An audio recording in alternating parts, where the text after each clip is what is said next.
What's up, it's Silly City back with Hawaii Behind the Records episode number 19, and this week we're gonna look into bass house. Bass house music has high energy and also blends like house rhythms together with aggressive and distorted bass lines. Let's start with the drums, and as always we're gonna look at the BPMs, the tempo of the tracks.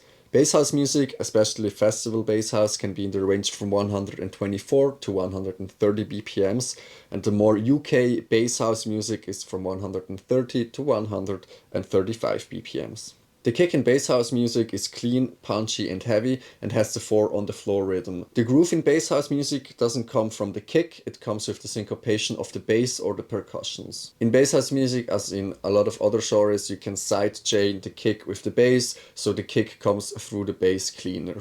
In bass house music you can use a wide and snappy clap that hits on the 2 and the 4, and you can layer it and also add some reverb and also some stereo widening, which basically means that you pan the sound across the whole spectrum from left to right. You can use a closed head that hits on the offbeat as before in techno music, and you can also use some open heads or shakers or fills in like 16ths to add some movement to the track. You can also add some percussions in bass house music, and they are often like tight and fast. This is already the overview of the drums, so let's switch into the first beat.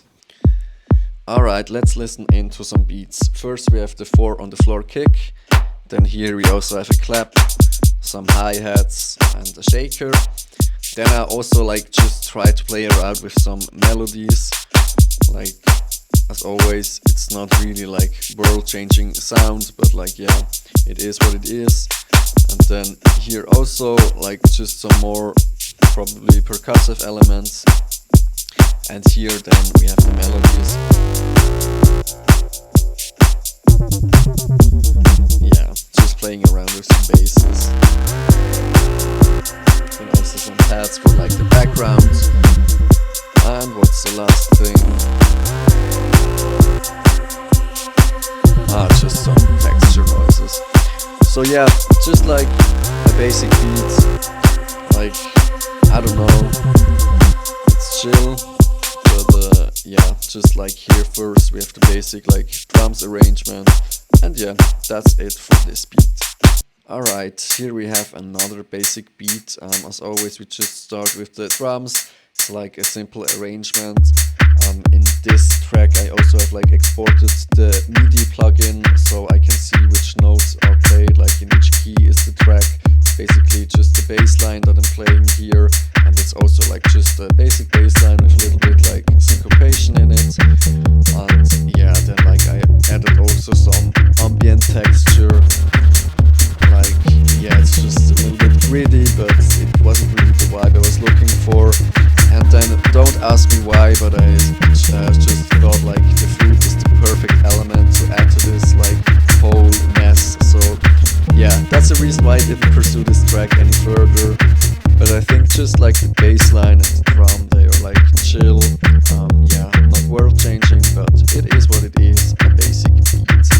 Let's switch to the instruments and melodic elements, and here we start with the bass, which is, like the name already suggests, an important part of bass house music. You can use tools like Serum to modulate your bass lines and make them sound more growling and dirty. With those plugins or bass lines you can just use like short rhythmic phrases and loop them and add some modulation to that. If you talk about the sound design, you can use like FM synthesis, which is like frequency modulation.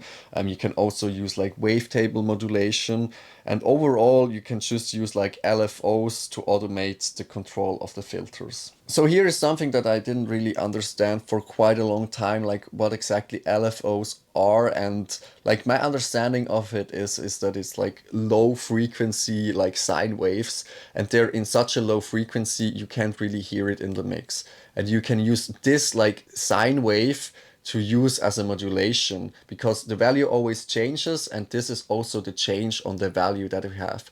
For example, if you have a sine wave and add it to like the filter cutoff, it always changes the cutoff frequency according to the change on the sine wave. The LFO doesn't really have to be like a sine wave, it can also be like a triangle, a saw wave, or you can use like external signals. But the idea is that you use these changes to just like change the filter cutoff or like the wavetable position or just like the distortion that you put on the synthesizer or bassline. Within the bassline you can also use some glide and portamento just for like this slurring and like pitching transition in between the notes. And the last thing in bass house music, like you can use multiple layers of basses. So you have like a sub bass, you can also then add like a mid growling bass and then also have like a top line texture bass to add to the track. Other melodic elements you can use are basically like leads or synthesizers, and this can be like short stabby sounds that are like a response to the bass, which is like the call and response pattern. If you play the chords with those synthesizers, they're often like just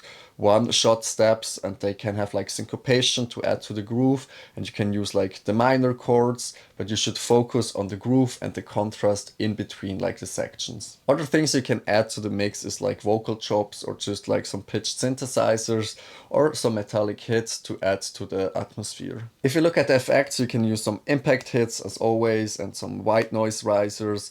You can use some sweep filters or just some downlifters. You can add some reverb cuts, which is basically that you build up the reverb up to the drop, and when the drop comes you remove the reverb.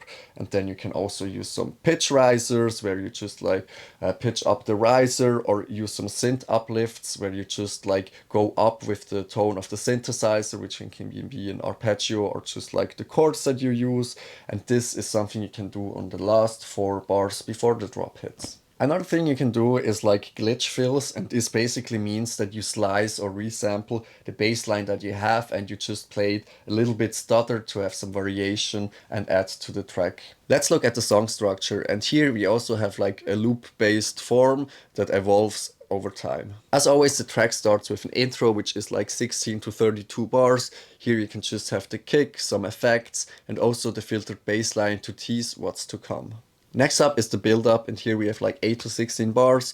Here you can add in some risers, you can add some clap rolls and just some vocal pre-drops, which basically means some vocal ad-libs or like a spoken phrase before the drop hits. Then the drop hits, which is 16 to 32 bars, and here you have like the full-on basses with the groove and also like the full drums come in. Next there is a little break with like 8 to 16 bars.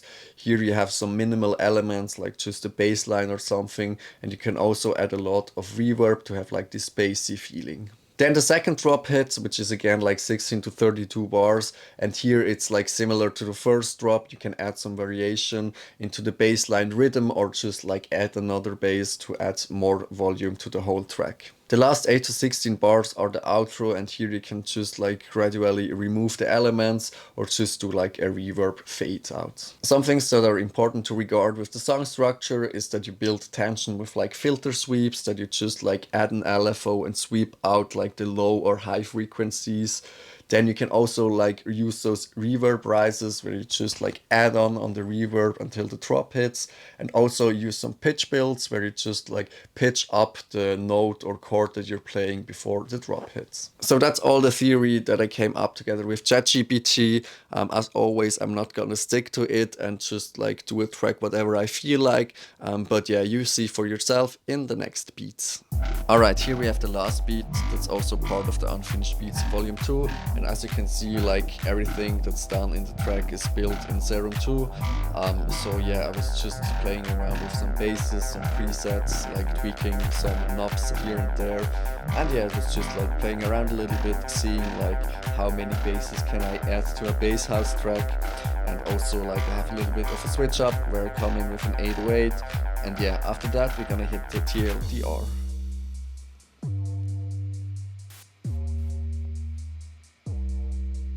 Alright, let's finish this up with the tldr.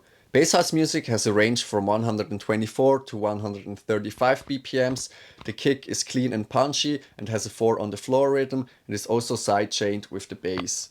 The clap can be snappy and layered and hits on the 2 and the 4. The closed head hits on the offbeat, and the percussions are tight and fast. You can use growling and dirty basses with syncopation. You can also add some synth steps and vocal chops. The effects you can use are white noise and also downlifters. You can use some reverb cuts and also some glitch fills to add variation. And the song structure is built around loops that evolve over time with automation. So that's it for this week's Hawaii Behind the Records. Next week we're gonna look at some tech house. And yeah, until then, stay healthy, have a nice week, and see you. Bye.